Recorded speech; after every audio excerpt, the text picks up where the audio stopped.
Number 22 Notre Dame at Arkansas. Fighting Irish looking to avoid their first 1-3 start since 2016. Keep those slim CFP hopes alive. Offense making a statement early in this game. First drive after a Razorback field goal, Jeremiah Love. 7-3 Notre Dame on his fourth rushing touchdown in their last 3 games. Next Notre Dame drive. C.J. Carr to Love. Spins, walks it in. Worth another look. Second quarter, Notre Dame now up 21-10. They would pour it on. Carr rolling out, rolling back, firing it to Love. Got an envoy in front of him. 34-yard touchdown to make it 28-10. Arkansas doesn't know what they're doing out there with Sam Pittman. Next Notre Dame drive, 46 left to go in the half. They hand off to Love, and it's a 35-15 game. 10 carries, 2 rushing touchdowns, 5 catches, 2 receiving touchdowns, 127 total yards for Love. First player in Notre Dame history with that particular type of stat. And after recovering an Arkansas fumble, C.J. Carr to Jadarian Price. Notre Dame up 42-13 at halftime. They actually covered their team total by the break. They win 56-13. You see the fans starting to leave the stadium. It's the second largest loss under Sam Pittman. 4-1 Notre Dame against SEC opponents under Marcus Freeman. Our Brandon Marcello was at this game at Fayetteville, was talking about the talk of the town, which is Sam Pittman. The buyout as it stands right now is about $10 million. That buyout will shrink down to a little under $7 million if Sam Pittman falls below 500 for his career record at some point later this season, which would mean they'd have to go 4-8 this year. But if things are just beyond saving at this point, they feel like a change would maybe help kind of galvanize this team and also the fan base. I'm told that they'll be willing to make that decision and pay what would end up being just a difference of about $3 million. Our thanks to Brandon Marcello. I'm Tommy Tran with Damien Harris and one half of the Cover 3 podcast, Chip Patterson and Danny Kanell. Danny, I'm going to give you first word. Again, things aren't going well for Arkansas. Talk about Sam Pittman potentially being done mid-season. What does this last loss do for you here? It surely doesn't help his case. He already, and remember, this is a coach who last year there was sort of a split fan base on whether to bring back Sam Pittman for another year. And now the way the season has started off this season with the defense being abysmal out there, and a Notre Dame team that I know they, played some really tough teams, but they did have 2 losses on their resume, and they come in here and you lose at home in your backyard in embarrassing fashion. It does seem like the writing's on the wall. It's just a matter of timing for when Arkansas goes in a different direction. Sure, you could see if they could galvanize around somebody, try to fight for Sam Pittman. I think Sam Pittman's a great fit for Arkansas, but sometimes it's just clearly evident that a change needs to be made. There might have already been an idea of what the end of the Sam Pittman tenure might have looked like, but unfortunately the performance by this team on the field is accelerating whatever timeline that might have been. Because when you have the fire Pittman chants, when you've got the loud boos right there in Fayetteville from a passionate fan base that if you are going to make a change, you're going to need to tap into and try to get them energized and invigorated about the program. I mean, there is some sort of politics of the athletic department where their athletic director is coming out and making some statements that have really upset fans as well in terms of what the standard should be. Because you know what a fan doesn't want to hear? A fan doesn't want to say we can't win, that we have a ceiling and that we should change our expectations. And so I could definitely see some movement happening faster than I expected based on the way that this team has been performing.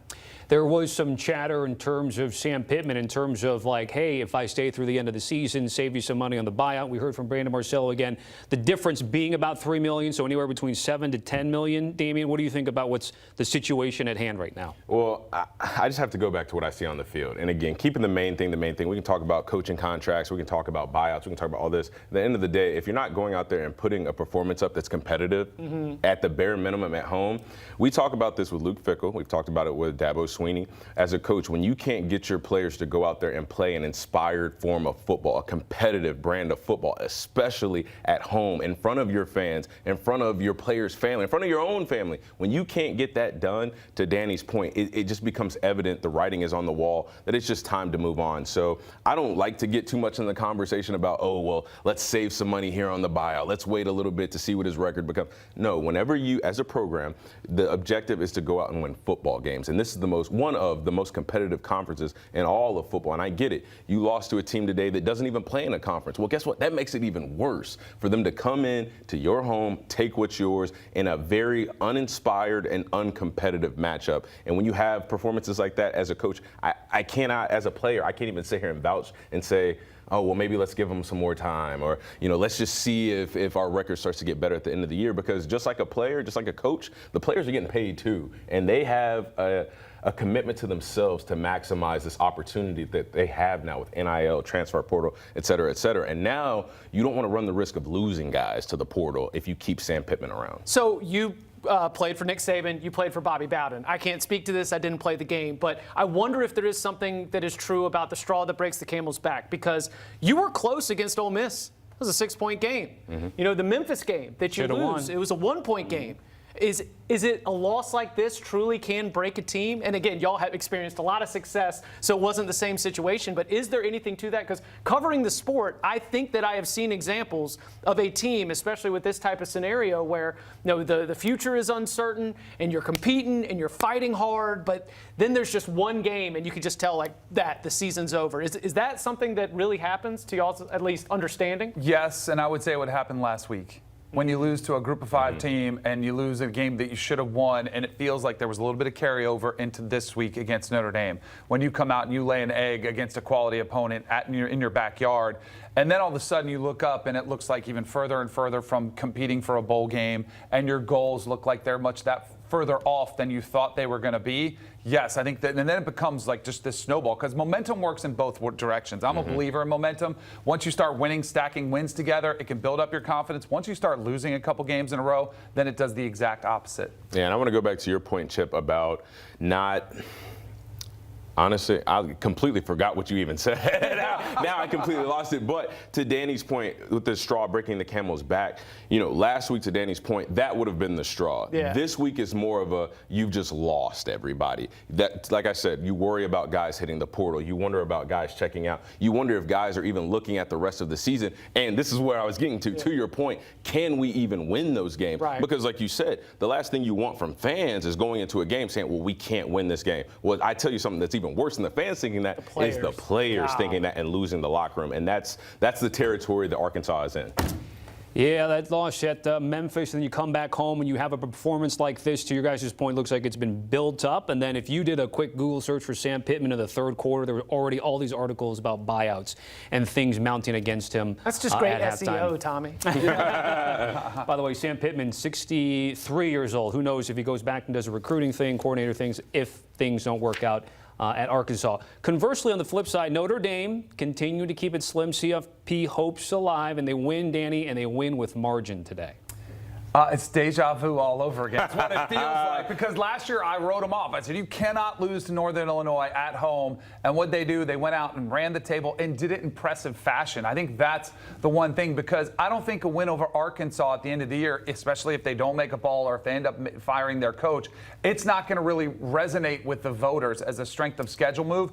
But when you do put up 56 and you blow them out, then all of a sudden you start stacking those type of wins together. It's like, oh boy, wow, look how good this team is playing. Maybe they're getting right at the right time, and you throw in the fact that they only lost by 3 points and 1 point to what teams that look like they could be in playoff contention themselves. Then all of a sudden it doesn't look so bad. So if I'm with them, I'd be rooting for Arkansas to pull this thing around. You'd be rooting for Boise State to be the best group of 5. You better root for USC to win, and there's not much else to root for on that schedule besides those two. Well, I do want to say this. I mean, shifting focus. If we're talking about Notre Dame potentially getting to the college football playoffs, the performance today has to be inspiring if you're a Notre Dame fan. I sat up here, and what did I do, Chip Patterson? I banged on the table for them to do what? Give Jeremiah Love the football. And then when you do give Jeremiah Love the football, what happens? Not 1, not 2, not 3, 4 touchdowns, over 100 yards of offense. Hell, even Jadarian Price said, let me get some. Let me get in on the love, right? Then you got C.J. Carr, 20 for 30, 354 yards and 4 touchdowns. Now, again, is Notre Dame going to make it to the college football playoffs? I don't know. I sat up here and lied to everybody last year and said that they didn't deserve to be in, and y'all made a fool out of me. So I will not say that. But what I will say is this Notre Dame team can obviously catch fire, Part of that is due to a lackluster schedule in the back half of the season. But also, when you've got Jeremiah Love playing at a level like that, when you've got Jadarian Price playing at a level like that, when you've got C.J. Carr completing passes the way he did, distributing the football, pressing the ball down the field, and not turning the ball over, well, guess what, Tommy Tran? This is going to be a same Notre Dame team, just like last year, that you don't want to see come playoff time. Yeah, I think Notre Dame's run to the national championship game was in part inspired by the fact that they had to play with urgency all throughout the season. They beat teams by an average of 20 points per game. I mean, they were winning 49-14, 52-13. They were running it up. They were relentless. They were still throwing in the fourth quarter with Steve Angeli, the backup quarterback, trying to push it down the field. And I think that mentality helped Notre Dame in the college football playoff be able to have an edge against some of these other teams that might have had a couple off weeks, might have tried to pack it in. And like we were saying, with the quality of the schedule the rest of the way, Notre Dame has the offensive talent to be able to run it up. But the question will be whether the defense will be able to get better, because I am not ready to say that this Notre Dame defense, for example, when they play USC in a little bit, like Notre Dame's defense is not ready for what's coming with that USC passing attack. So they've got some time to be able to build up along the way. But offensively, with Jeremiah Love, thankfully feeding him the ball, Jadarian Price, C.J. Carr, they can put 40 to 50 points on every single opponent that's left on the schedule. And last thought here, I do want to say the good thing for Marcus Freeman, on top of the fact that he seems like one of the best in the game. When it comes to coaching, he's one of the best in the game, motivators in terms of getting your players up and ready to go. He doesn't have to tell his team, act like we've been here before, because they have. Yeah. This is the exact spot they were in last year. And when you have that type of motivator that can get his players to buy in, and you can say, listen, we have been here before. I know how to get us out of this. Just follow my lead. And you got the players that perform like they do today and show that kind of buy-in. That's the recipe you want to see if you're Notre Dame. I'll put a bow in it. Look, the committee, if they have an opportunity, will want to put Notre Dame. They will. There we go. will. Who's that tinfoil hat? And if Notre Dame continues to win and win with margin, it's going to be hard to leave them out. Again, it's a committee making these choices. And then one last thing, there is already one sports book putting up the line. Notre Dame 15.5-point favorites over Boise State next week. Guys, great conversation on this game on both sides. Reminder about the Cover 3 podcast. Scan the QR code. Make sure you're following the fellas today.